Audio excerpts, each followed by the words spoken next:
So I got there in 1989, and this was the famous Charlotte Observer line from Chris Berman, because I was there to observe. So our boss, John Walsh, said, I want you to observe for 3 months. And I just 3 months. They give you a blue helmet? What was just the Golan Heights? What? I went to, I came from CNN that had the same format as SportsCenter. And so Chris Berman, every time he'd see me, he'd go, the Charlotte Observer.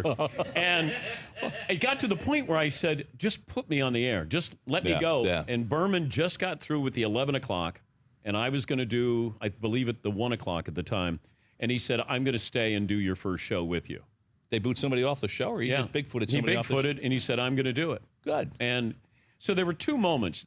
That one with Chris, and when I sent you a letter when I was in Dayton, Ohio, and you had no idea who I was, and I sent a letter to you and Greg Gumbel, and I just said, look at this tape and tell me if you see anything. Because I just lost the weekend job at Channel 2. I didn't get the job. Right. I'd lost it. And I thought, you know what? I can work at SportsCenter. That's the place I want to be. And I go, I'm going to send you a letter. And I sent this letter, and all of a sudden I get a letter back. I tried to find it.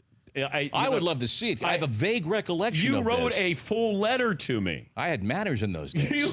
You and wrote on a typewriter, no less. You had a full letter to me saying you're not ready now, but blah, blah, blah, blah, blah, and stay in touch kind of thing. Yeah. And I was walking on the moon. It really helped me stay in the business, or at least, an idea of wanting to continue to do it. Because I gave up hope.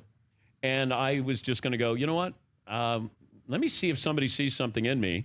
Because I couldn't get a job in local sports. So, of course, in my mind, I can get a job at ESPN. I can't work at Channel 2 in Dayton, Ohio. Again, they hired me 24, 3 years of experience in local cable, doubled my salary to the princely sum of $25,000 a year. I was walking on air. I was rich. Yeah. But, and do whatever you want to do. I remember sitting across the desk from Chet Simmons, who was the president. He was the first president. Scotty Connell was the first executive vice president. And Chet gave, here's the guy who was the president of NBC Sports.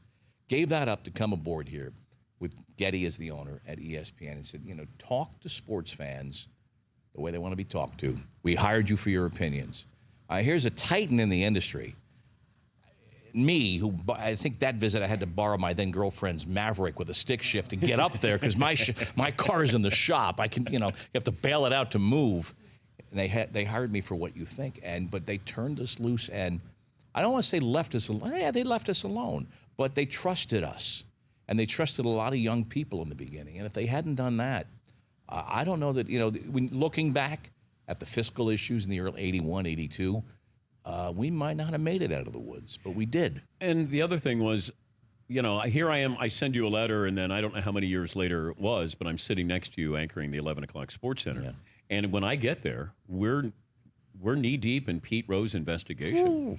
And I had a local source who was a bookie who was taking the off bets from Pete's regular bookie. So we attacked that as well as anybody, I think, in the business covering that. And I was extremely proud of that, but I was trying to keep up with you. And it made me a better journalist because I was trying. I knew who you were and what you did and how you did it. I was just, I didn't want to be a highlight guy. I wanted to be a guy who could do highlights, but also could do investigative reporting. Wow. And I remember when we attacked it, I was proud. That's probably the proudest thing that I've ever been involved with at ESPN was the way we approached the Pete Rose situation. You had your sources. I remember talking to a guy who had been in a car, overhearing Pete making the bets, and we got him on camera. There was no objective doubt. We all knew well before Bart Giamatti brought the hammer down that Pete had lied. But that was insane.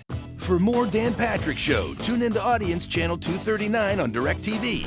Stream for free on BR Live or download the Dan Patrick Show app.